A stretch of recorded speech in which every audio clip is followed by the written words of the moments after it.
Waaqayyo.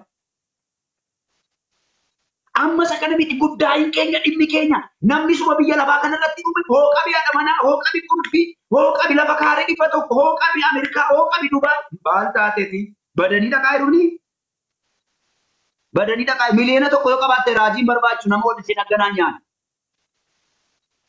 dhuguman jedha jireenya hiyoot waaqayyo jireenyaan si naa mul'isu hiyoot jireenya kiiloo kaasu jireenya madaallii kaasu.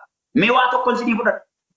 Jirbii kiiloo tokko dhagaa kiiloo tokkoof jirbii kiiloo tokko yoo wal bira keessan hambaay'ee baay'atu maal? Naa deebisa maadha maamme hambaay'ee baay'atu.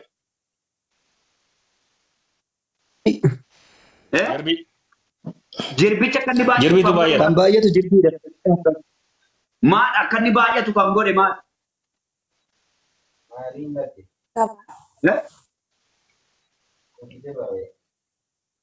Jirbi dhagaan garuu xinnooma tokko xinnooma ulfaatina qaba beektanii ulfaatina qaba.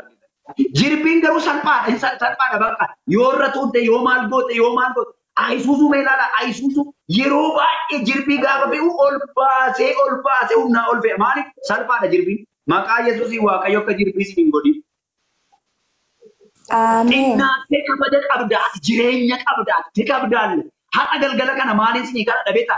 እግዚአብሔር የሚከብድ ህይወት ስጣት ጅሬኛ ኡልፋቱ ሲዲባከት ዋቀ ጅሬኛ ኡልፋቱ ጅሬኛ አመነሙማ ቀቡ ጅሬኛ ቁልቁሉማ ቀቡ አረ ነሞኒ ባይ ህወጨበሩ ወልተጂራ ማሊ ቤታ ጅሬኛ ቀባ ዋንቴ ወጨበረዲ ዋን አጋሙቲ በቃ namni jireenya qabu garuu dubbannaan hiyyaadatu macaafa keenya keetamaa dhabeettu Salamoon hiyyeessiidha yoo dhaabatee dubbate dhagaamu Sooressi garuu yoo ciisee dubbate dhaga'ama. Ciisee yoo dubbate sooressi dhaga'ama.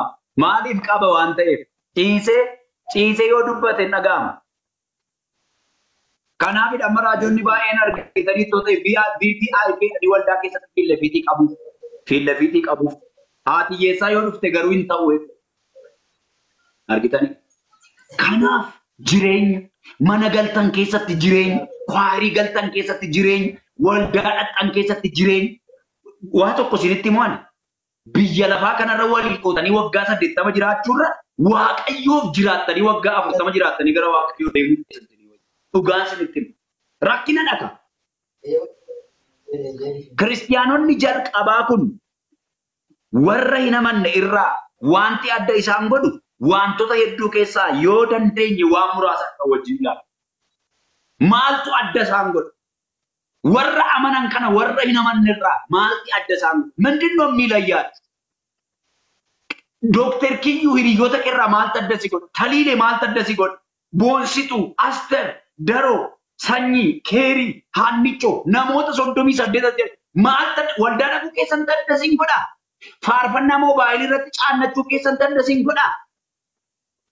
Wangeela baattanii waldaa dhaquu keessan adda si of ilaalaa raasaatti dameetiin maaltu adda godha? ከራሴ ነው የምጀምረው ማልተ ደሲን ጎድ harka kaftani waaqeffachuu keessan tardasiin godha ምንድነው የሚለያት ማል ሰከነት ያዱ እንደው ቀም ማል ተደሲን ጎድ እስኪ አስቡ ጥቂት ደቂቃ አስቡ ኤርጋን ሲደርቡ ሳት አደሲ ጎዳ ማዳና መነቆ አደከን ጎዱማ መንደረቆ አደርከን ጎዱማ waldaa hundeessuu godha. Waldaa kiristiyaanaa geggeessuu godha. Faarfannaa baasuu godha. Lallabuu godha. Yaada keenya balaalisa bichilaallu. Isiyaaqiin Ishmaa'eel irraa kan adda godhe maal? Adda baasa. Ishmaa'eel irraa waaqayyo Ishmaa'eeliinis eebbiseera baay'ee. Eebbiseera yoo stiliya tatabaarkwaan eebbifamaniiru dhugumaan sinitti hima. Ishmaa'eeliif Isiyaaqiin maaltu adda godhe? ምንድነው የለየው? ጥቂት ደቂቃ እንድታስቡ ፈልጋለሁ። አከስ ያደንን በርባድ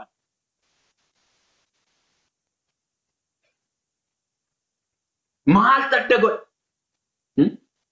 ሲማል ተደጎድ አረ እስማኤል እንጅሩ አረ ኢስያቅ እንጅሩ አነ ነሞተ በየለፋ እስማኤል ሁሉ ኢስያቅ ኖ ማል ተደጎድ አረ ሲማና ቂራ ዋጅራ አቲ ጅርቱቲ ማና በሩምሳ አቲ ጅርቱቲ ለፋ ኦጂ አቲ ጅርቱቲ ማል ተደሲ ጎድ ሜያዲ Meeyaa. Wangeela baatanii deemanii adda ta'u. Kiristiyaanota durii maal adda godhaatu?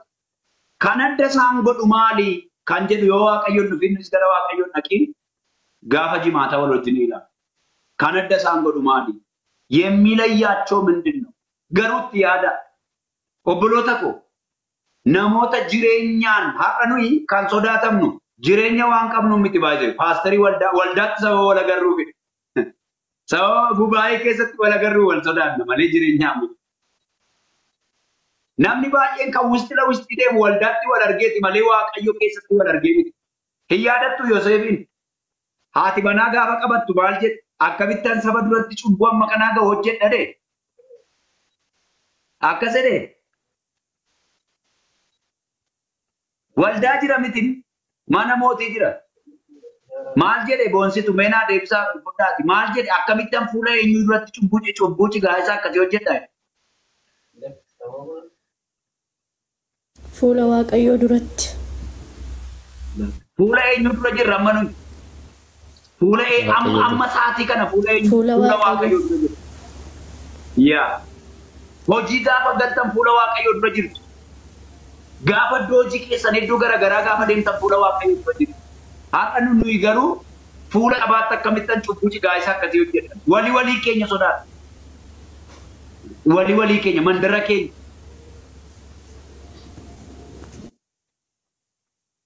Argitan. Kanaaf jireenya keenya keessatti kunuun maal adda godhaa? Of gaafadhaa. Maal adda na godhaa jedhaan. Phexros faa, Phaawulos faa, Sillaas faa, Yohaannis faa, Isxifaanos faa magaazii keessa kan bu'an la'uunat sila taaggalu. Dhugaadhaan warra soban duukaa waliin galan isaa, warra ejjan duukaa waliin galan isaa. Kanaafidha kan isaan jibbaman. Hin yaadattu wangeela Yohaannis keessa sagalee Waaqayyoo maal jedhe? Hafuura siin fudhattan biyyi lafaa kun hin beektu waan ta'eef maaliin gootu biyyi lafaa kun sin hin fudhattu. Kanaafidha gooftaa Yesuus yoo na fudhattan maaliin gootane? Yoo na fudhattan biyyi lafaa kun sin hin fudhattu hin ari'amtu hin jibbamtu. Galgala kana maqaa gooftaa Yesuusiin jireenya ulfina qabu siniif haa kennu Waaqayyo. የሚከብድ ሕይወት ይስጣችሁ ያለ lafa hojii keessanitti iddoo hiriyaa keessanitti Waaqayyo jireenya ulfaatu siniif haa kennu. Jireenya dhuga qabuusa qabu. Dr. Kiyyuu, Tadiilee, Boonsitu, Aster, Daroo, Sanyii, Keerii, Hawwichoo, namoota 38 addana jirtan Waaqayyo jireenya dhuga qabu sin dubbattaniitu hin ta'in jireenyi keessanaa dubbatu. Lafa hojii keessanitti lafa galtan hundumaan ela namni Waaqayyoon dhufe, ela mucaan Waaqayyoo hin dhufe, inni nama araarsuun dhufe, inni dhugaa dubbatuun dhufe, inni hamiin beenneen dhufe, inni soban beenneen, inni waliin dha'uun beenneen dhufe namoonni siinaa jedhan maqaa Yesuus Kiristoosiin. Beekama jireenya beekamu siniif haa kennu Waaqa. Kwaayirii keessatti waldaa keessatti jireenya beekamu siniif haa kennu Waaqa. የሚከብድ ሕይወት ይስጣችሁ እግዚአብሔር. Har'a namoonni keenya baay'ee faarfannaa qabu malee jireenya hin qaban. Har'a namoonni keenya lallaba qabu malee jireenya hin qaban. Har'a obboloota qoduu baala duwwaa ta'an akka gooftaa Yesuus Kiristoos Beetaniyaadhaa ba'ee beela'ee muka harbuu tokko fagootti argee kanarraa nyaata nan argadhadhee dhaqee baala duwwaa ta'e. Tajaajiltoonni keenya har'a baay'een baala duwwaa qexala bichaa waa tokko sin eebbisu Waaqayyo baala duwwaa sin hin godhin. Ija sinitti haa godhu Waaqayyo. Kadhannaa keessanitti tajaajila keessanitti faarfannaa keessanitti kiristiyaanummaa keessanitti ijaa godhu Waaqayyo. እግዚአብሔር ከናንተ ፍሬ ይፈልጋል። ቅጠል ወይስ ፍሬ? ኢጀሞ ባለደን ደራሬ ጀዳምነ ነምኒ ባየን ደራሬራ ተጃጅላን ደራሬራ ክሩሴዲዳን ተጃጅል ደራሬራ ወልዳዳን ፉርዲናን ደራሬራ በቃ ደራሬራ ፉርዳ በቃ ማልጀዴ ከረባታ ሱፊት ደራሬራ ግን ፍሬ ነው ኢጀንቀም ከናፊ ደገላቲያ ሽን እንደሚለ ማለት ተኒጋ በላልታ ኢጀ ሆጂ ያፉራ ዋቶኩ ሲኔ ቢሱ መቃ ኢየሱስን አሎኒ Kiristiyaanummaa keessanirraa ija haa argatan.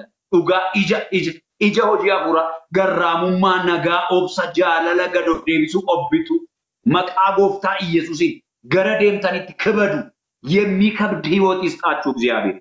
ክበዱ gara deemutti ulfaadhaa kabajama barbaadama maqaa gooftaa Iyyesuus Kiristoosiin Waaqayyo jireenya ulfaata jireenyi keessa dhugaa haa ba'u tajaajilatu hin ta'in maqaaf duwwaa utuu hin ta'in maqaaf kristaan utuun jedhamin maqaa Yesuusiin Waaqayyo jireenya ulfina qabu siniif haa laatu jireenya dhuga ba'umsaa maqaa Yesuusiin namoonni deemsa kilaalanii jireenya kilaalanii Waaqayyo naa fudhatanii maqaa abbaatti kan ilmaa kana fura qulqulluu sadan tokkicha waaqaatti sagaleen kun sagalee jireenya ija isin irratti godhatu haa ta'u of ilaalaa garuu ani maaliinan adda ba'aa እኔ በምን ይለያለሁ ቸርች በመሄድ ወንጌል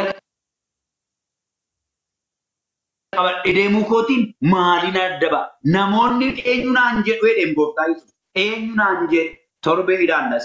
Eenyunaan jedhu Dooktar Kiyyuu eenyu jedhama? Haliilee, Boonsituu, Aster, Daroo namoonni 30 sana jedhu eenyu jedhamtu sin mandara keessatti mana keessatti eenyu jedhamtu sin erga Kiristiyaan dameen maal jedhama? Min inni baalaallan?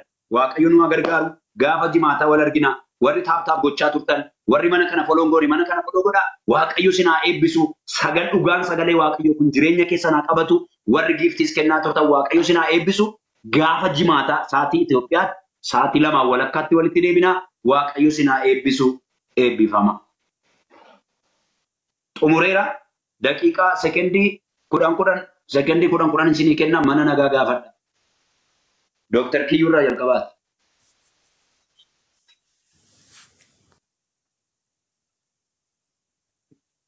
Waaqayyo gooftaan machaa sinaa eebbisu Paaster Dhugaa baay'ee eebbifama baay'ee jecha sagalee waaqayyo baay'ee garaa nama rukutudha.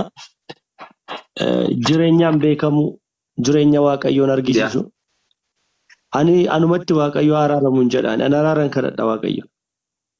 Dhugaan isinitti hima jira jedhee waan hin of kuuluun qabu ani waaqayyo anumaan walitti qabeen isiniin hin jedhu anaan nama jireenyi isaa isa fakkaatu. Nama deemsisaa isa fakkaatu naanaa godhatu waaqayyo. Sagaleen kun na ijaaree darbuu qaba. Na hojjetee darbuu qaba. Gurra koo duwwaarra argadhee yes jedhee amma dubbadhee darbuun hin barbaadu ani. Yoo dandeessan obboloonni yeroo asii baatan maaloo hojjetaa keessa cimaa isa afaan kee ta'e isa si fakkaatee darbu na godhi jedhaanii waaqayyoon kadhadhaa sa'aatiitu nu daangeessa amma.